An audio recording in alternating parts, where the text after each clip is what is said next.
next speaker will be talking about addressing the fundamental roots of the multiple crises, rethinking economics, politics, and ecology.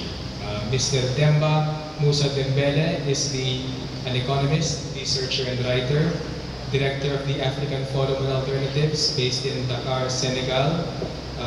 Like Professor Yugi, he's very much involved in civil society initiatives in Africa and around the world.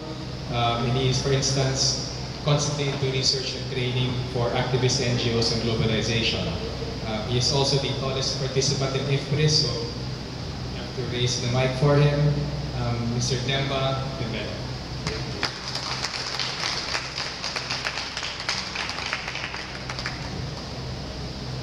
Thank you, my friend Sony. Good to see you. Good afternoon, my friends from the Philippines and from the rest of the world. I am sure most of you don't know anything about Senegal, where I come from. It's in West Africa. But I have some friends who have been to Senegal, Irna, in front of me, Tete, Tony. So they know a bit about Senegal. It's a small country in West Africa, but believe me, people know about your struggles here against US imperialism for freedom and economic and social development of the Filipino people. So, since yesterday, we have been talking about different crises.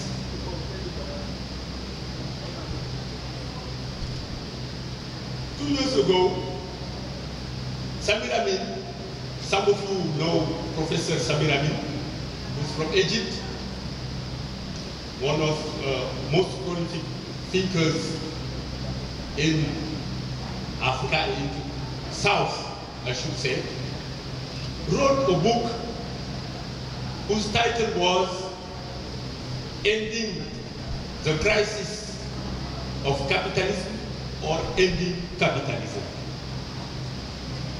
And I am sure the answer from you would be ending capitalism. The crises we have been talking about are the symptom of the inevitable and irreversible decline of capitalism. Whatever this gentleman said in Paris, the story Tony told us at the beginning of these sessions, they can say whatever they want, but Samir Amin, Emmanuel Wallerstein, and others have said that capitalism has entered its decline about 20, 30 years ago. Of course, the agony may last again longer than we expect, but it's irreversible. So our goal is to precipitate the demise of capitalism.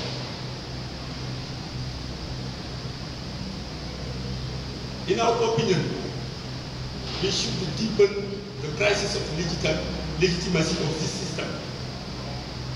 I think the different crises, especially the financial crisis that erupted in 2008, shows that this system is no longer viable for the overwhelming majority of humanity. And at the same time, the crisis has exposed the bankruptcy of the International Monetary Fund and the World Bank, which for the last few decades have been peddling neoliberal policies, imposing structural adjustments on Africa, Latin America, and on some Asian countries. So we need a paradigm shift, which means we must dare think outside the box, challenge the concepts of the dominant system, challenge its value. What does it mean for us, especially from the South? we must reclaim our right to development. Now, in 1986 or 87, the United States, the United Nations, declared the right to development for nations and peoples. But we have been robbed of that right to development by these institutions, by Western countries. Come to Africa, to Asia, to define what should be our development, what should be our priorities. We should reclaim that right and have the sovereign right to design our development policies in all areas. In Dakar, last February, during the World Social Forum, Professor Samir Amin and a number of intellectuals from the South convened the forum, and that forum says, the South thinks and acts by itself. So I think that forum sent a message that we, as the people from the South, we should no longer allow outside forces, external institutions to come and dictate to us what should be our development.